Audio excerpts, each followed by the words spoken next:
You're listening to the CyberWire Network, powered by N2K.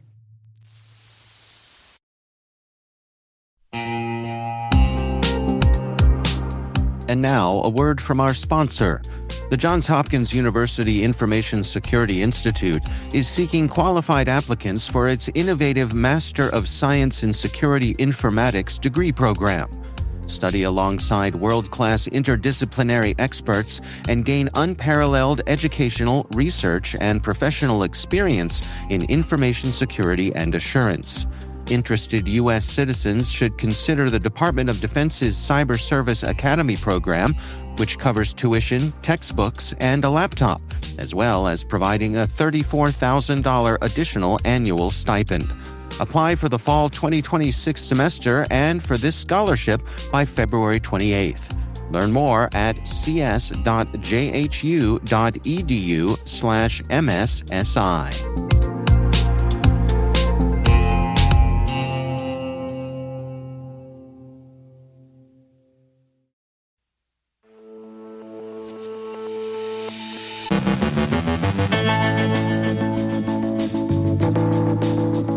Chinese hackers infiltrate a major U.S. law firm. The EU Commission president warns Russia is waging a hybrid war against Europe. Researchers say LoJax is the latest malware from Russia's Fancy Bear. Salesforce refuses ransom demands. London police arrest 2 teens over an alleged ransomware attack on a preschool. Microsoft tightens Windows 11 setup restrictions. SINET and DataTribe spotlight 2025 cybersecurity innovators.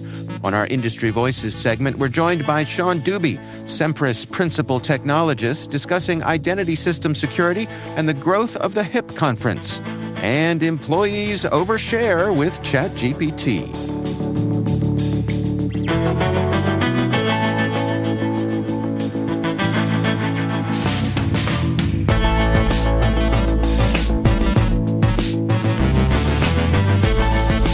It's Wednesday, October 8th, 2025. I'm Dave Bittner, and this is your CyberWire Intel Briefing.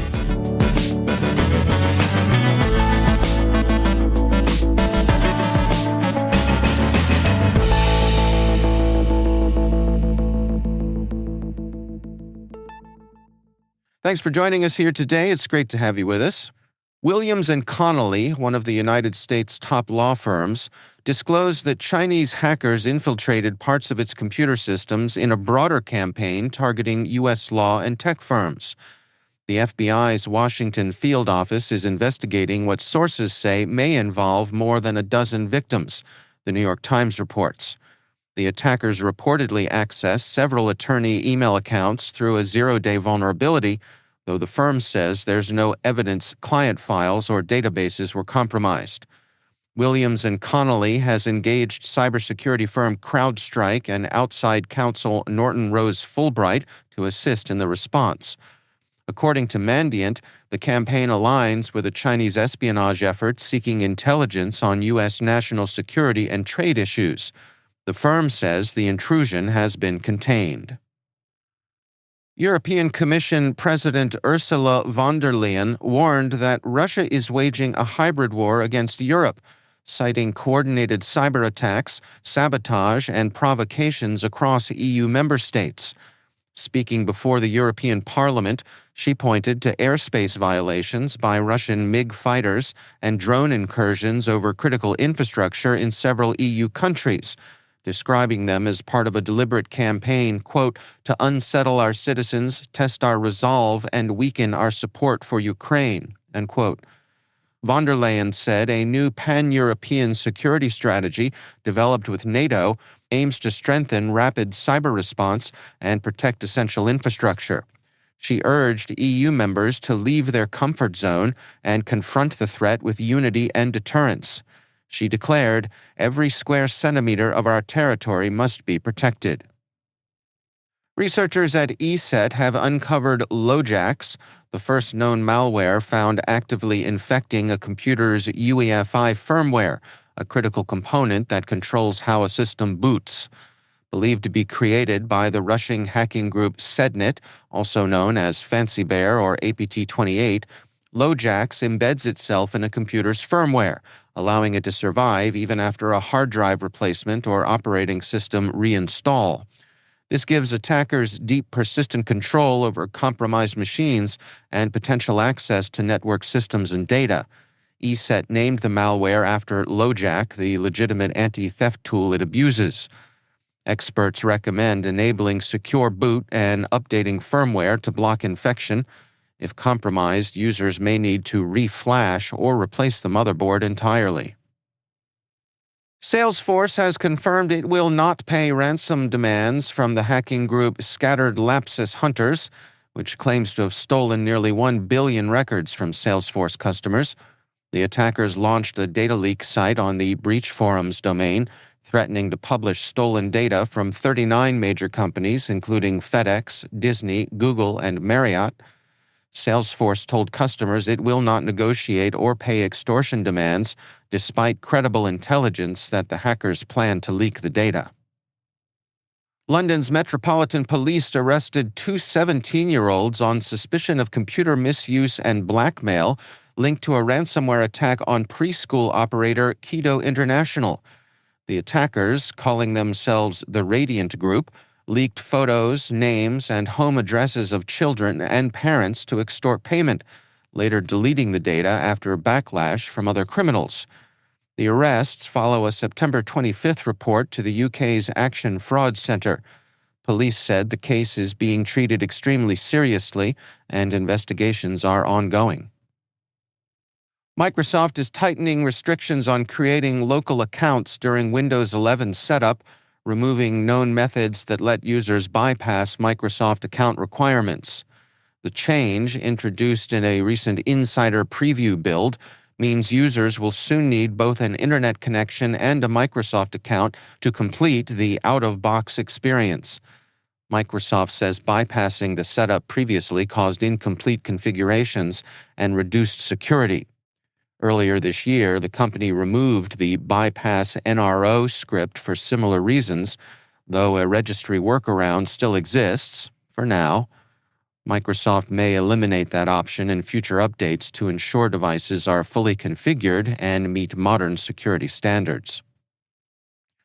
SINET has announced the 2025 SINET 16 Innovator Award winners, recognizing standout startups driving the next wave of cybersecurity innovation.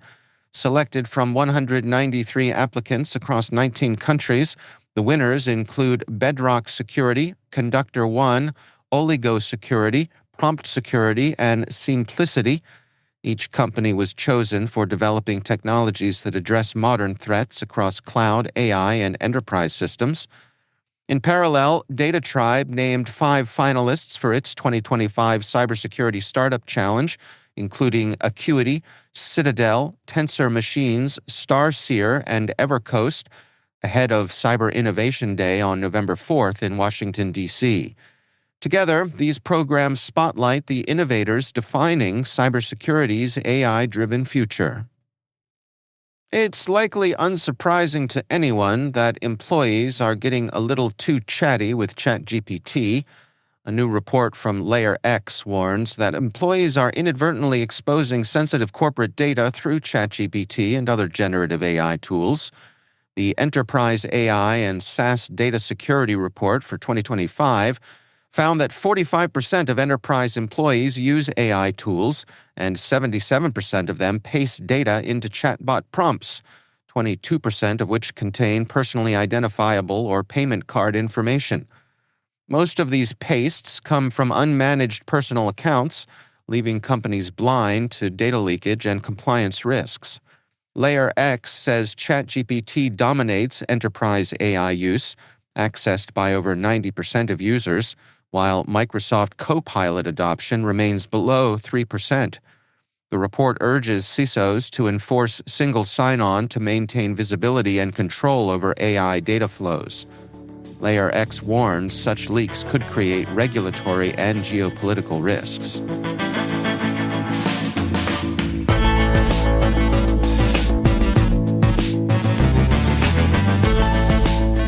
Coming up after the break, my conversation with Sean Deuby, Principal Technologist at Semperis. We're discussing identity system security and the growth of the HIP conference. and employees overshare with ChatGPT. Stick around.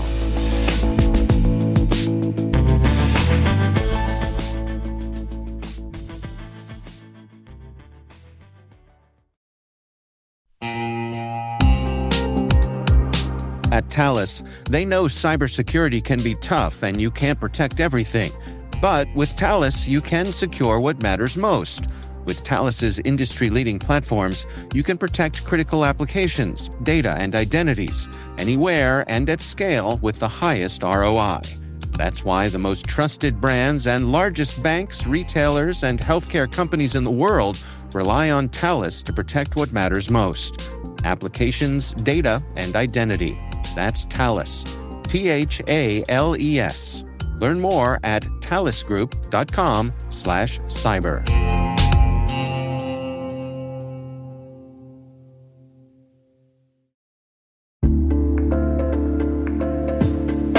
What's your 2 a.m. security worry? Is it, do I have the right controls in place? Maybe, are my vendors secure? Or the one that really keeps you up at night, how do I get out from under these old tools and manual processes? That's where Vanta comes in. Vanta automates the manual work so you can stop sweating over spreadsheets, chasing audit evidence, and filling out endless questionnaires.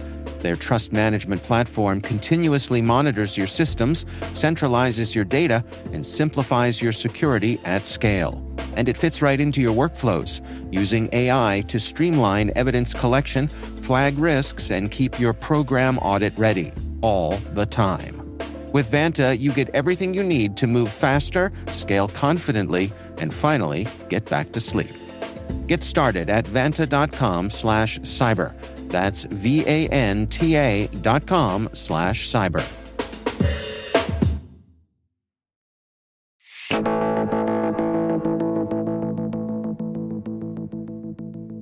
Sean Deuby is Principal Technologist at Semperis. On today's sponsored Industry Voices segment, we discuss identity system security and the growth of the HIP conference. Sean, I understand you are in Charleston this week at the HIP conference. For folks who aren't familiar with that conference, what is it and what's your involvement there? Well, it's interesting. The Hybrid Identity Protection, HIP, conference, it was conceived as a vendor-agnostic technical conference designed by identity people for identity people to help them wade through all the complexities and rapid changes that happen in the modern world of hybrid identity, more complicated than ever. Our founder of the conference and our CEO, Mickey Bresman, was really the driving force behind it, even when Semperis was very small, just a few dozen people. And he recruited several veterans with experience in a predecessor conference, such as Gil Kirkpatrick and myself, to help get the conference off the ground. That was back in 2017. So it's been 9 years since then, through COVID and everything else, and then which is pretty great. And not to brag, but I guess I'm bragging, is that we get rave reviews about the conference. Many people have told me personally, and actually just last week, it's the best conference they've ever been to. So it doesn't get much better than that. No. Well, hats off to you and your colleagues there. What sort of growth have you seen over the years? Well, originally, the first one was in World Trade Center 7 in 2017 and probably had 30 people in it, something like that.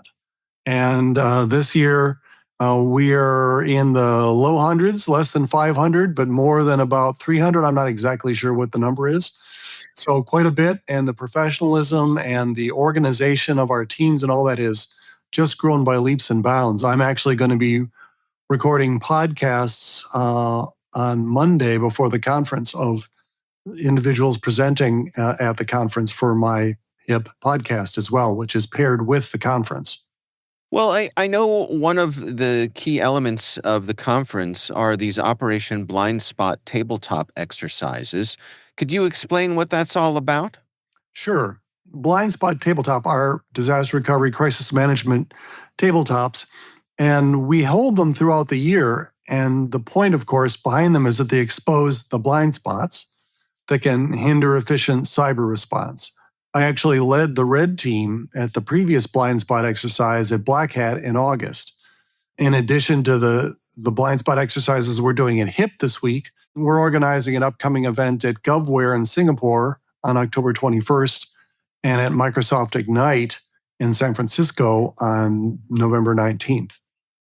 Well, in your estimation, I mean, if a random organization got hit by a cyber attack, how prepared would they be? If they had a well-tested cyber crisis preparedness plan, would they be prepared or would they still find themselves scrambling a bit? Well, we've actually published some research on this earlier this year.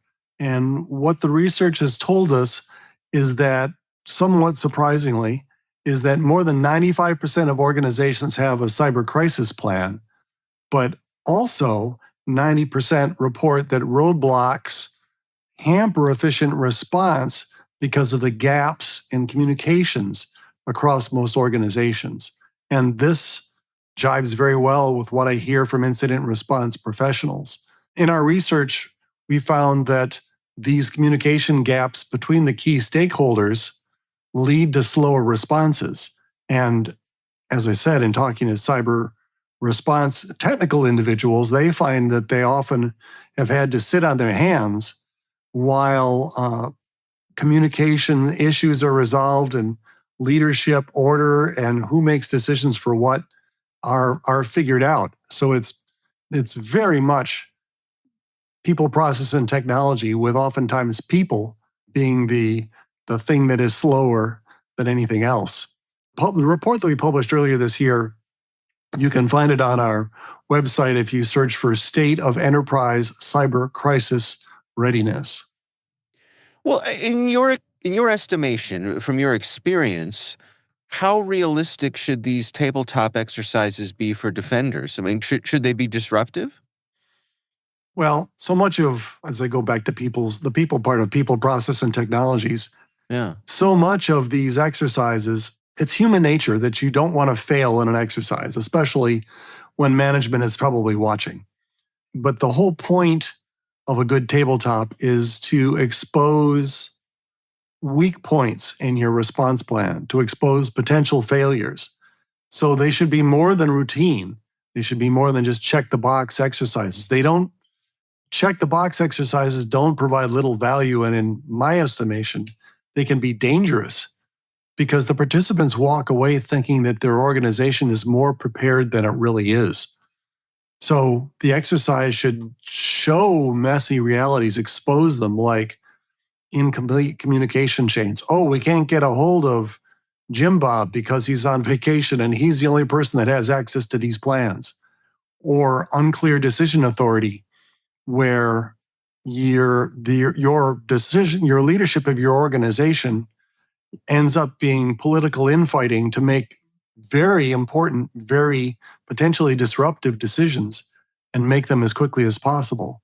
Or the one that we all think about, technical gaps. Instead, what happens with polished and safe tabletops where you follow the happy paths and the happy path and you make assumption that a lot of things are working in your infrastructure, it reinforces the illusion that we've got this. Oh, I think we're pretty good. These polished tabletops often discourage adaptive thinking, which in my conversations, again, with incident response people, on my podcast last week, I did a recording. My guest was the top incident response person for Cohesity, Jonathan Mayer.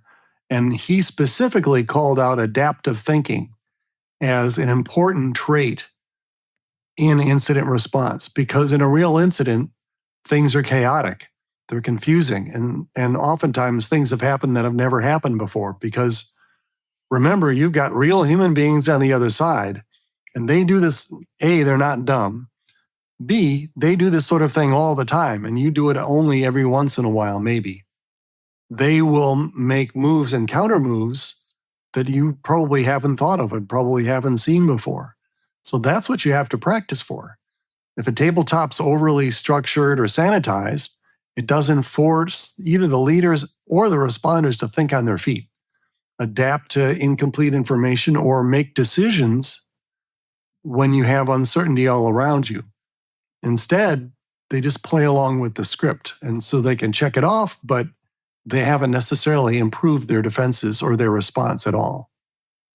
Well, you touched on the potential for failure. I mean, is there value in going, full Kobayashi Maru, full Star Trek on some of these folks where there is no way to succeed? Well, it's interesting. We did a at the tabletop that we did at the operation we did in Black Hat. We actually, as I said, I was leading the red team, and I had an ace in the hole. I had Marcus Hutchins, who's a famous cybersecurity figure on my team, and we ended up not quite Kobayashi Maru, but a standoff between the blue team and the red team. But it made for some pretty hair-raising moments as we sparred back and forth aggressively. So yes, sometimes that's how you learn. You learn by failure, and then doing what you can. And if you can't fix it, then at least you're aware that is a weak point. I won't burden you with any quotes from Sun Tzu, but that's absolutely what this is all about. Well, going back to the HIP conference, I understand that you had world-renowned cyber psychologist Professor Mary Eichen was your keynote speaker yesterday at the conference. What was the talk about? I thought that this was very interesting because, first off, she's a great speaker, but she spoke about something fairly unique in my experience, which is how it's the intersection of technology and human behavior. So she is a world expert in what's called cyber psychology. And what she talked about was hybrid identity environments where technology fits, where human behavior fits. So we think about the technology all the time, but the human dimension, how users perceive authentication systems, how they trust them, and how they interact with them, remains the most exploited and least understood aspect of cyber defense. I mean, we've all been through phishing exercises, and we know how well those succeed or don't succeed, and yet responses or studies show again and again that it doesn't affect the click-through rate on phishing attacks very much because there's all of this human aspect to it that is not fully understood. So in her keynote, she examined the cyber psychological challenges of securing hybrid identity and the complexities of it coming on in this world of AI-driven threats. So you have nation-state actors and cyber criminals increasingly using AI and machine learning to deliver hyper-focused, hyper-personalized phishing and advanced social engineering attacks. And they succeed not just because they're technically sophisticated, they succeed also because they exploit human frailty within identity workflows to trick us into doing things we otherwise know better than to do. As identity professionals, we talk about something called anti-patterns, where you have seen some kind of a dialogue pop up so many times, you just end up clicking up, yeah, okay. We say, I had a friend that described it as spouse mode answers. Okay, yes, okay. Right. It's like dealing with a toddler. Right, exactly. And you may have just clicked through in a phishing because you're so used to those workflows. Yeah. So Mary delved into that more deeply. Well, I understand also coming up, you've got Jen Easterly and Chris Inglis. Can you give us a little preview of what you're expecting from them? Yeah, I'm very much looking forward to both of these keynotes. I've not met Jen Easterly, and I look forward to meeting her in person. Her keynote is set up as a fireside chat, and it's about cyber resilience and lessons she's learned in her career and the challenges ahead. The title of it is Cyber Resilience, Yesterday's Lessons, Tomorrow's Challenges. She's planning, as I understand it, to discuss the toughest cyber incident she dealt with as CISA director, and how leaders can avoid fatigue and motivate their teams, where the biggest threats will be coming over the next 5 years, and the role that AI, once again, will play in both cyber threats and defense. Now, Chris Inglis, who's former U.S. National Cyber Director, he's keynoting on Thursday also, and he's keynoting on Thursday morning. And the title of his keynote is The Evolving Battlefield, Cyber Resilience in the Age of Innovation. It's about how the global reliance on a distributed digital infrastructure, it's what we all rely on now, has created both unprecedented opportunities and dangerous vulnerabilities as traditional forces that controlled the way we do things lose their power, and transformative technologies like AI and nationalism and fragmented regulation change the world almost on a daily basis. He says that success requires adaptation and a leading in resilience mindset to thrive in the middle of all this ongoing instability and accelerating change. I've been fortunate enough to spend a little time with Chris, and he is absolutely someone that if he's talking, I'm going out of my way to make sure that I'm listening. Yeah, no, it's quite a lineup that you all have here for the conference. Before I let you go, I'd be remiss to not ask you about AI. Can we talk a little bit about AI and velocity? You know, how do organizations need to evolve faced with these challenges of AI? My guess is the pace we used to operate at is insufficient. And as if the pace that we were operating at wasn't hairy enough as it is, right? That's right. That's right.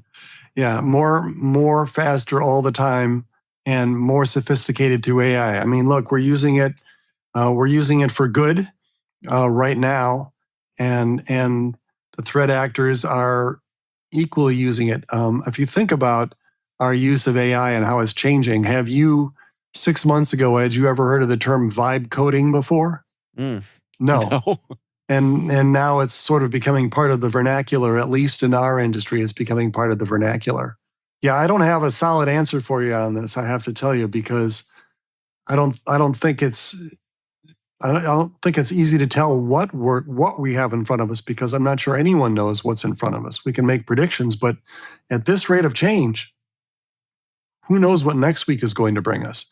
Certainly, if you follow the news feeds as you do as a professional, you're seeing more rapid changes all the time in ways that you had never thought about before. What was one that just came about?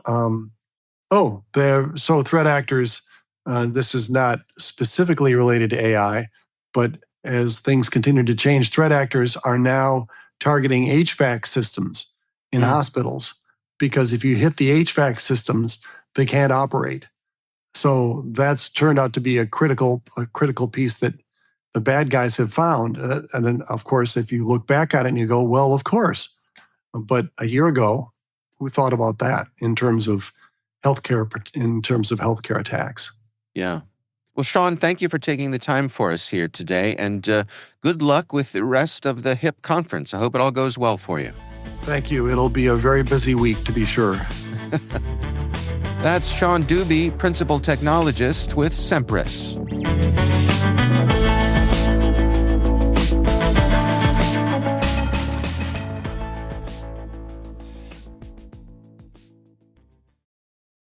Running a business comes with a lot of what-ifs. But luckily, there's a simple answer to them. Shopify.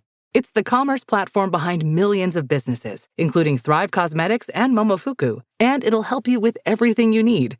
From website design and marketing to boosting sales and expanding operations, Shopify can get the job done and make your dream a reality. Turn those what-ifs into... Sign up for your $1 per month trial at shopify.com/special offer. This is a real good story about Bronx and his dad, Ryan, real United Airlines customers. We were returning home, and one of the flight attendants asked Bronx if he wanted to see the flight deck and meet Captain Andrew. I got to sit in the driver's seat. I grew up in an aviation family, and seeing Bronx kind of reminded me of myself when I was that age. That's Andrew, a real United pilot. These small interactions can shape a kid's future. It felt like I was the captain. Allowing my son to see the flight deck will stick with us forever. That's how good leads the way.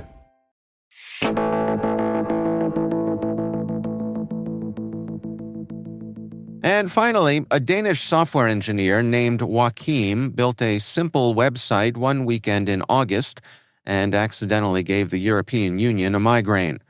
His creation, Fight Chat Control, lets visitors fire off pre-written protest emails to lawmakers opposing an EU bill meant to combat child sexual abuse material online.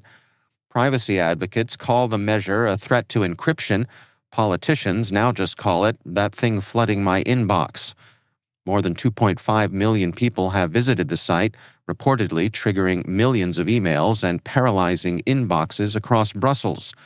Diplomats complain it's not a dialogue, while Joachim insists it's democracy, just faster and louder. The campaign has stirred national debates, clogged parliamentary servers, and made one thing clear. In Europe, even a lone coder can jam the machinery of policy with enough public outrage and a send button.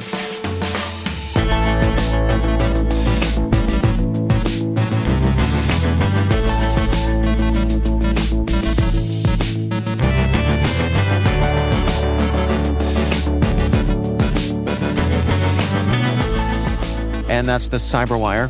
For links to all of today's stories, check out our daily briefing at thecyberwire.com.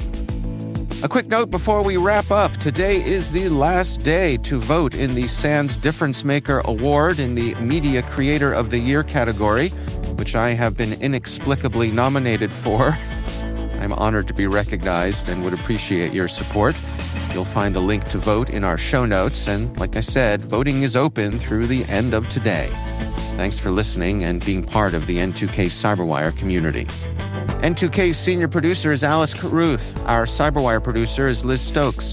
We're mixed by Trey Hester with original music by Elliot Peltzman. Our executive producer is Jennifer Iben. Peter Kilpie is our publisher, and I'm Dave Bittner. Thanks for listening. We'll see you back here tomorrow.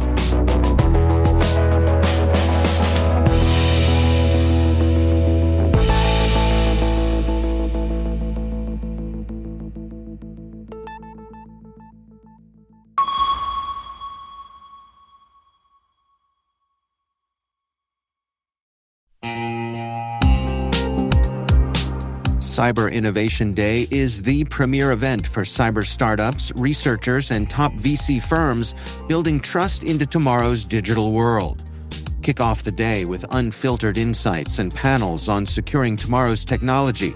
In the afternoon, the 8th annual DataTribe Challenge takes center stage as elite startups pitch for exposure, acceleration, and funding.